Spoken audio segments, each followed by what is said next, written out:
Salut à tous, c'est Hugo de la chaîne NSS et cette vidéo est un petit peu la suite entre guillemets de la vidéo que j'ai sortie il y a 2 jours. Donc il y a 2 jours j'ai sorti une animation de texte un petit peu creepy, un petit peu d'horreur. Et aujourd'hui je voulais faire un fond pour des jingles par exemple et c'est assez inspiré de Feldup, je regarde pas mal en ce moment. Et donc je vous propose de commencer tout de suite. Premièrement vous allez mettre un cache couleur dans votre timeline et sur ce cache couleur on va venir mettre l'effet dégradé. Une fois le dégradé placé, on va choisir 2 couleurs. Alors vous pouvez laisser le noir pour le haut, mais la couleur du bas, on va sélectionner un rouge particulier. Voilà, pour ma part, ce sera celui-là. Vous pouvez bien sûr changer les couleurs, même si je pense que le rouge, ça sera le mieux pour s'adapter à notre contexte. Ensuite, dans votre fenêtre effet, vous allez venir taper VR et glisser-déposer l'effet bruit fractal VR. Et à partir de là, on va passer le type de fractal de simple à max. Et on va passer le mode d'affichage de normal à recouvrir. Donc ça va nous donner une certaine texture. Une fois que vous avez fait ça, vous placez votre tête de lecture au début de la timeline, vous activez le chronomètre de évolution, vous avancez un petit peu dans votre timeline et vous passez la valeur à 720. Alors la valeur que je vous donne, c'est pour une animation de 10 secondes. Si vous voulez faire plus court ou plus long, bien évidemment, vous adaptez. Ensuite, on va ajouter un effet d'onde progressive et c'est vraiment ça qui va nous donner tout notre effet. Alors les ondes progressives, retenez que c'est vraiment ce paramètre-là que vous allez pouvoir modifier dans tous les sens pour vous donner un look particulier.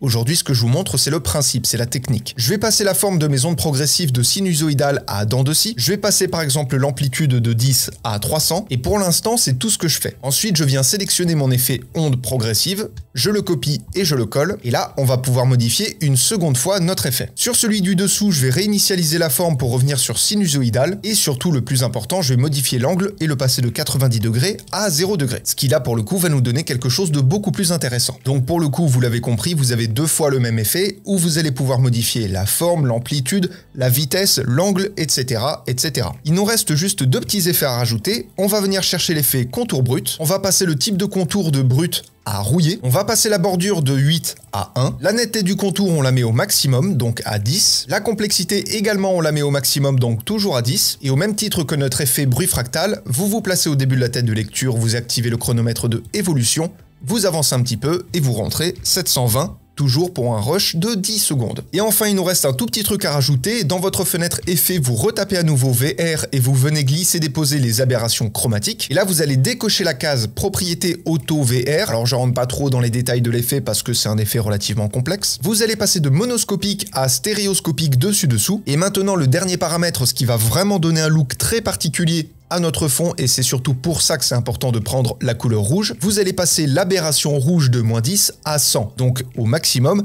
et donc vous allez avoir cette déformation au centre de votre image, ce qui fait que maintenant vous avez votre fond animé. Alors retenez que sur le côté, ce sont des trous qu'il faudra combler potentiellement avec un cache couleur noir si vous comptez mettre quelque chose en dessous du fond, même si en général c'est très peu probable. Et du coup, comme je vous l'ai dit, ça s'inspire beaucoup de cette esthétique d'horreur. Alors il y a plein de manières de créer des fonds comme ça, mais pour ma part, cette esthétique, je l'aime bien. Bref, c'est tout pour aujourd'hui. Apprenez, utilisez et progressez dans vos montages. N'oubliez pas que dans la description, vous avez tous les liens pour soutenir la chaîne via les plateformes Artlist, Artgrid et Motion Array. Vous n'imaginez pas à quel point c'est important de pouvoir soutenir la chaîne comme ça pour nous, pour vous proposer toujours plus de tutos de meilleure qualité. Allez y faire un petit tour, ça vous donne accès à des centaines de milliers de ressources. Vous allez voir, c'est assez incroyable honnêtement. Je vous fais des bisous et à plus.